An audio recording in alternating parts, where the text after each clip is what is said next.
We're gonna make this like really introductory video for people who are new to GranBlue, just to have an idea of what characters they can be dealing with, and it's to give you a better idea of like who you want to play. All right. So just to get these characters out the way, Shotos in this game mean something completely different from what they traditionally mean in a Street Fighter game. Shotos in Street Fighter games is like, oh, Tatsu, Fireball, DP. Right? In GranBlue, it's kind of different. We don't really have Tatsus. We kind of just have a forward advancing move. So by that like guideline, Percival, Belial, where is Gran, Jita, and Catalina. These are your 5 Shotos. They all have a Fireball, a DP, and a forward advancing move. The first 3 are undoubtedly the best in the game. So if you want to play a Shoto and you have really good fucking fundamentals, play these 3 and you will thrive. You will do great. Play these 3. I promise you. They excel in different things. Where Percival excels in like damage and having really good pokes. Jita excels in really good fucking corner carry and oppression and having good normals. Belly was like somewhere in between the two, and he has a command grab. But if you want to play a Shoto, these are the 5 characters that you're looking for. Very easy, right? Now, if you want to play a Grappler, there are only 2 Grapplers in the game: Ladiva and Vasaraga, right? Ladiva is your traditional I am a grappler. That is what you get. I have an SVD, I have command grabs, I have an anti-air command grab, I got command grabs all around. You get a command grab, she gets a command grab, he gets a command grab, everyone gets a command grab. That's Ladiva, right? Vasaraga, while having a command grab, his game plan isn't really built around his command grab. He's kind of a hybrid. He has a command grab and he has other tools. He actually has a stance that allows him. He also has armor. So his command grab is meant to build fear in you in order for him to use other resources that he could use to nuke your fucking life bar. He also boasts the most health in the game. So if you want me to shit myself at night because you are walking intimidatingly towards me, you would play Vasaraga. Ladiva has the weaknesses of a traditional grappler. She struggles to get in, but once she gets in, she's possibly the best character in the game. Meanwhile, Vasaraga just walks you down because he sees the fear in your eyes. Right? Now, the zoners come in various shapes and sizes in this game, right? So you have like am I missing any zoners? I wouldn't count Beelzebub as a zoner. But you have these are your 3 traditional zoners, right? So Fairy zones in the sense that in akin to like Dawson, where she has a whip and she's zoning you with that normal, and she's just poking you and abusing you with the whip. Yeah, so if you like Dawson or Merkava, you'd probably vibe with Fairy, just a little. Well, Matera and Uno are more of your traditional projectile zoners, so like Guile and keeping you out and making you like come to me just to chip away at your health bar and then harass you with projectiles and more projectiles and just put up a wall of projectiles just to make you fucking irritated. Yeah, those are the 2 zoners that you get from Matera and Uno. But what I will say about Fairy is that she differs from those 2 because she doesn't have to play as like a Dhalsim zoner. She can actually rush you down. She has a dive kick. She has tools to rush you down, but her like core game plan is to annoy you with her far range pokes before killing you. Yeah, like Street Fighter 5 Dhalsim, pretty much. It's not like Street Fighter 4 where it's like, oh, I'm gonna keep you out and keep you as far away from me and make you like die coming in. It's like, no, I got the knockdown. Now I can just start dive kicking you, start pushing you in, start using close 8 with plus frames that's +3 on block, and then just try to like destroy you. And then, oh, I got the knockdown, so I might like Oki you. I might like make you take this high-low mix where if you guess wrong, you might just die. And she also has an install. So we're not gonna talk about the install because the install is what nightmares are made of. And yeah. You'll probably be using like the ball for like set play, but stronger fairies tend to lean towards her install super because it does give her like more offensive capabilities. Rushdown characters are really easy to cover. That's Lancelot. That's that's 6. These are your rushdown characters. Um, they rush you down in different ways. I will say, Lancelot rushdown is mostly around traditional set play, where like I get a knockdown or I get the situation, and you have to take some form of offense. That you have to interact with some form of offense, and it's like if you guessed wrong on that offense, I get to watch. I get to like wash, rinse, repeat, and put you in that same predicament again. So even though GranBlue's like a very bare bones game, it's a lot like with Lancelot in the picture. It's like if you don't guess correctly, you might just lose the round. And he has the mobility to like force that type of decision making on your half. So it's like, oh, I could either like empty jump low, I have a double hitting high, I can just hit once high and then go low, and if you mess up, you might just get stuck in the blending machine. Whereas 6 on the other hand is more like strike throw. We're like, okay, I got the knockdown, but you're gonna have to guess here. Am I gonna hit you or am I gonna throw you? And if you guess wrong, I'm gonna recycle my cooldowns, and you are gonna have to take more pressure. If you want to play like a rushdown character, I would just say like learn both and see who you feel with, because there's really like no like you might just vibe with the tools differently. Like Lancelot's fireball is meant for set play. 6's fireball is meant for like, you are a fucking idiot because you tried to like do something when you shouldn't have. So it's kind of hard to compare the two, but the two are like they run very parallel in my opinion. All right, stance character, Narmaya, and UL. Technically, Vasaraka can also go in this column here too as well, because he has a stance move, but he's still more of a grappler more than anything, because he could still command grab you from his stance. Whereas Narmaya's toolkit is based around her having 2 stances that she can switch to. I think one is called Kagura, the other one's called Butterfly. So she gets 8 moves in total compared to everyone having 4. So that means you have 8 cooldowns that you have to manage. So manage them wisely, because they each have different properties. For example, one of her DPs is fully invincible. The other DP is ass because it loses to lows. So UL is also a stance character because she has a move that allows her to like give her different normals and just completely fuck with you in a sense, because it's just stagger pressure, stagger pressure, stagger pressure. She's also good offensively.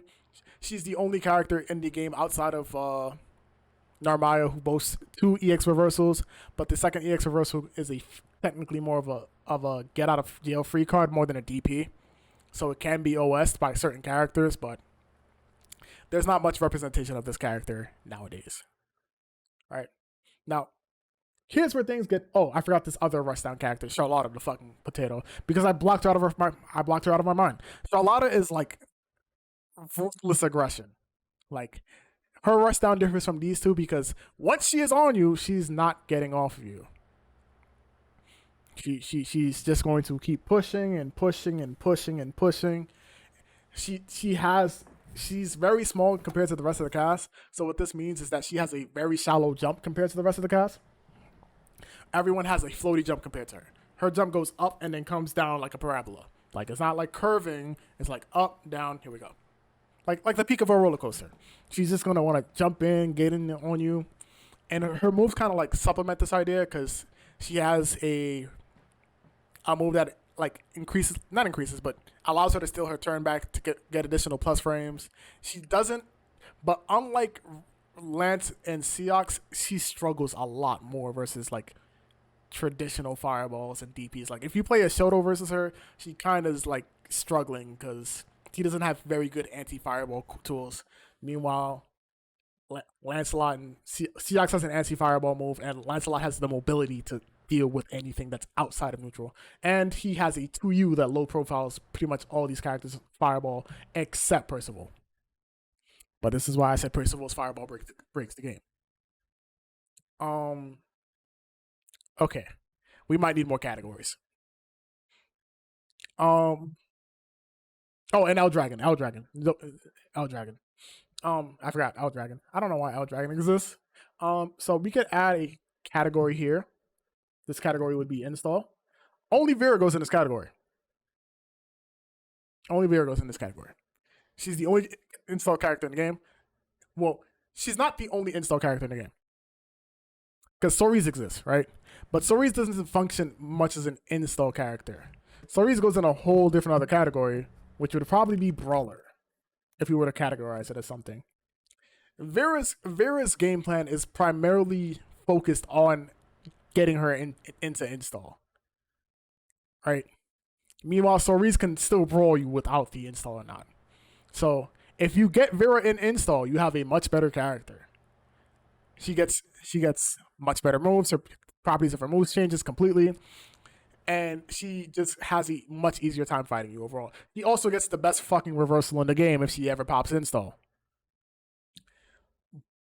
So there's that in mind too. Whereas Cerise is more like, I just want to punch you. Like, I want to punch you. I will do whatever I can to punch you, and if I cannot punch you, I will be using my pecs, my massive pecs, to block whatever move you're doing in order to punch you again. It's not revolved around the install. It just happens to be that he has an install, if that makes sense. All right. Oh, we also missed another zoner. Eustace is more... I forgot about this character. I'm sorry. Eustace as a zoner is more like... Whereas these three characters want to be zoning you from, like, far away, or, like, as far as possible, Eustace has more like... It's more like a mid-screen zoner. Listen, fam. If you see how he's locked on my game screen? Okay. So Eustace is more like a mid-screen zoner, but he still has like offensive tools in order to like keep the pressure going when he needs to. Is that Sori's armor thing used in reaction to projectiles or slow moves? Yes. It's your defensive option. Like he doesn't have a traditional DP. He doesn't have an invincible reversal outside of super. So you're using like flex to like say, hey, I just need to block this. You could use it against moves that you can think that like, and well, even though you might not be using SSBA as possible. If Cerise gets enough defensive buffs, defensive stacks, his SSBA helps him take like less damage overall, independent on all of the defensive stacks. So you take less defense with you take like little to no damage with 5, but you might take like slightly more damage with 4. But again, it's not revolving around his ability to use install. It's revolving his ability to just fucking maul you and just suffocate you. You could put him as a Rushdown character, but he doesn't function like the way these three do, in my opinion. So Beelzebub is possibly one of the few characters I would consider a hybrid. He doesn't have a set role. You could play him really defensive in zone, or you can play him really aggro and like rush the person down. Like he has like the best of both worlds. So if you want to say like, but I think that makes him a little bit more difficult compared to the other characters because everyone has like a very Jetstream game plan. Like if I'm picking Lancelot, my goal is to rush you down and like stay on top of you. Same thing with Charlotte. If I'm playing Matera, Fairy, or Uno or Eustace, I'm trying to zone you. If I'm playing Ladiva, I'm trying to get in and grab you. Shotos are like I'm the jack of all trades, but he's not necessarily a Shoto. His game plan is I could either zone or I could either rush. But depending on who I'm fighting, that might change. I might have a life lead and I might just want to zone you out. I might just want to go in. He can do both. Oh, you're playing Ladiva? Okay, cool. I'm just gonna zone you. I'm gonna throw fireballs. My fireballs cover the screen, and the moment you try to even get close to me, I'm either gonna try and teleport out because you super jumped way too high, or I'm gonna punish you, get a hard knockdown, and take myself outside the corner, and you have to come and chase me down again. He can do that. Or in other instances, he has a dive kick, and he's like, all right, I want to get in. I'm gonna put my plus frames in your face and see how well you do with me trying to like stack my pressure against you. Like he has the options to do both.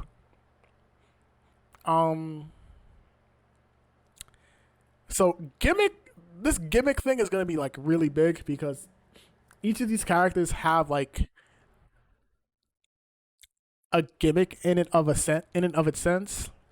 Like Zoe's gimmick is that she has a partner on the screen, which is a dragon, but she has to maintain that dragon meter. So it's not the same like in DNF where you have Astra and Astra just does whatever the fuck you want as long as you have mana. No, it doesn't work like that. Zoe has a dragon meter bar, and certain actions drain meter from the bar. So I think, and Apple can correct me on this. Like her light dragon doesn't take as much mana as her M dragon, but her M dragon doesn't take as much as her Ace dragon. Yeah, if there was a puppet character, the closest would possibly be Zoe. So you have to constantly maintain that dragon meter in order to use your second character.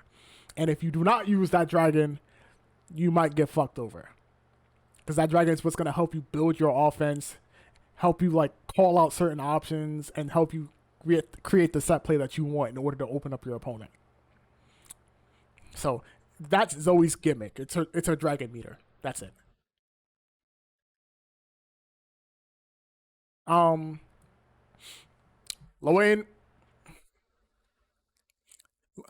it's hard to explain this because I feel like Loane is just like the prime example of what a gimmick character should be. Like he's just gonna knowledge check you to deck. Like half the shit he does will not be real, but if in a high pressure situation, you're gonna see it and you're gonna respect it and not do anything, despite the fact that he just gave up his turn to do whatever the hell he did in front of you.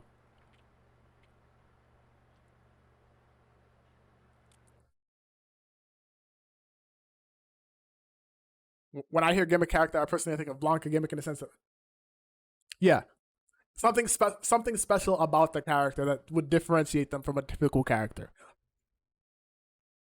Now, Lowane would probably be gimmick in the sense that like they're gonna try to trick you with fake stuff. But Lowane's gimmick in a sense is the fact that he just has a crap load of fucking summons.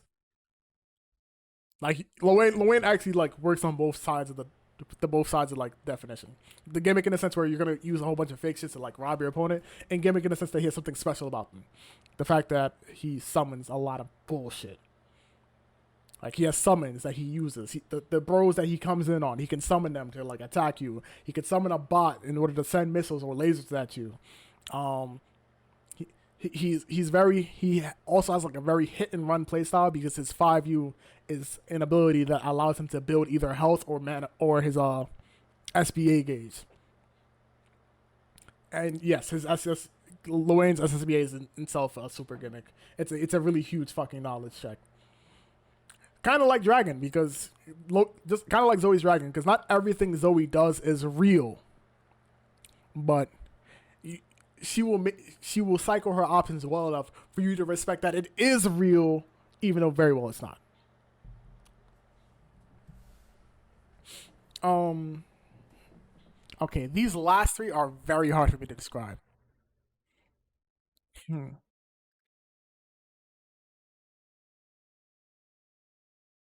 Because they don't necessarily fall into any one of these categories, in my opinion. Others may have a different opinion. Um, I mean, if I had to pick one of these categories, actually no, I'm not putting Kag in zoner category.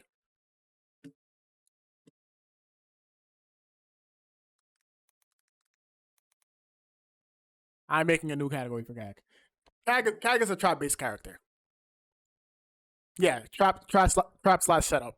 Like she's not rushed. She's not like set play like these like set play Rushdown, but she will set like traps on the screen for you to deal with, and then have her navigate to like have you navigate through those traps in order to get to her. She'll put traps on the ground. She'll put traps in the air. She'll try to like uh she'll try to poke you into those traps. She'll try to hit you as you try to like remove the traps off the screen, and that's what she wants. That's what she wants. Because once you do that, she gets to like bask in the afterglow of all the damage she's gonna get.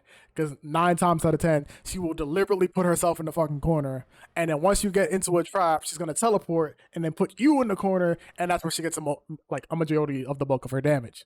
So She's just gonna put stuff on the screen, have you deal with it, and then start harassing you while you're trying to deal with it. It's not a fun time. It's not a fun time, honestly. Um, Avatar Belial is also a gimmick character. His gimmick is that he gives up his health in the for the sake of offense. Everyone has 3 moves: light, medium, heavy. Heavy moves are considered EX moves. Every time Belial uses an EX move or his certain traits, it costs his health, which is kind of shitty considering he boasts like one of the lowest health pools in the game. Actually, no, he does boast the lowest health pool in the game. He has 9,000 health. Second lowest is 9,500, which is given to Matera and Fairy. And then the rest of the cast has either 1,000 or 1,000 and higher. Yes, he's Carmine from Under Night. That's probably as close as a comparison that I can make. Which grab are you referring to? So yeah, he is a trap character. So I mean, not a trap character. He's a gimmick character. He's going to lower his health for the sake of offense. Oh yeah, he has a command grab. He has a raging demon, like an Akuma raging demon. If I'm point blank to you, whoop, yeah, GG's. He has one of those, and it's kind of like interesting because it's something you have to be mindful of because he's deliberately lowering his health. He's deliberately lowering his health himself. So like, okay, if you fall asleep at the wheel, now he's like, oh, I'm in command. My health is low enough for me to command grab you. Oop, there you go, I win. It's something you have to be mindful of. So that's his gimmick. He gives up his health for his offense, and if you fuck around, you might find out and just get command grabbed and die. Just don't fall asleep at the wheel. Zeta. I don't know where I would put Zeta.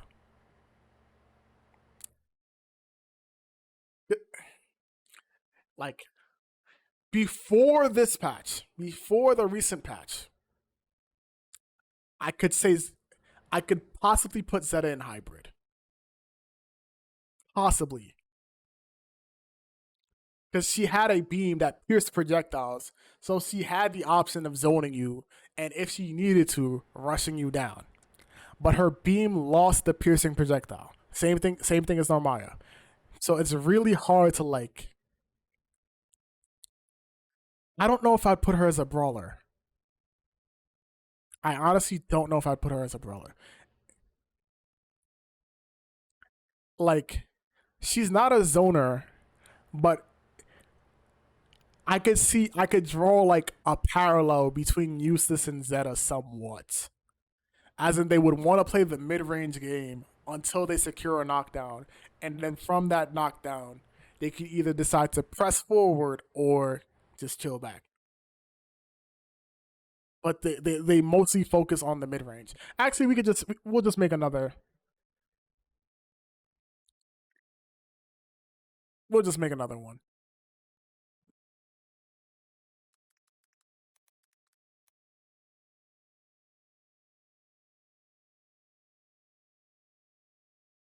I don't think Realize is here anymore to give his opinion, which is kind of sad. But if I had to like make an option, like harass and pokes with the mid range in the mid range, and then capitalize when they need to. So this is probably like, if I had to make an archetype list, this is probably what it would look like.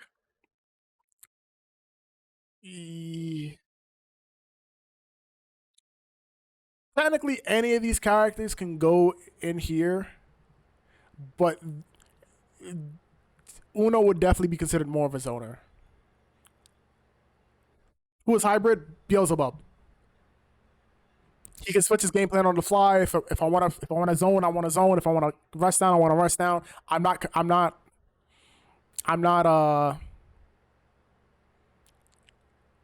I don't have to commit to any single game plan, even in the middle of a fight.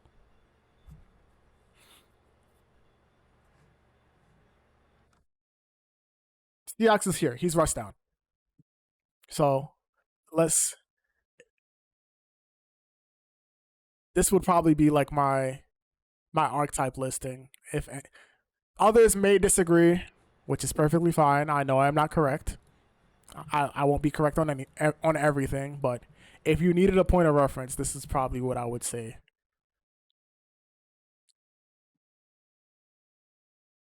But again, if you like Shotos, if you like white bread, just play white bread. Really fucking strong in this game. Really strong in this game. And if you need references for each character, I I got like maybe 5 minutes because I might have to run and use the bathroom again. What if you want to play sourdough? What appeals to you about sourdough?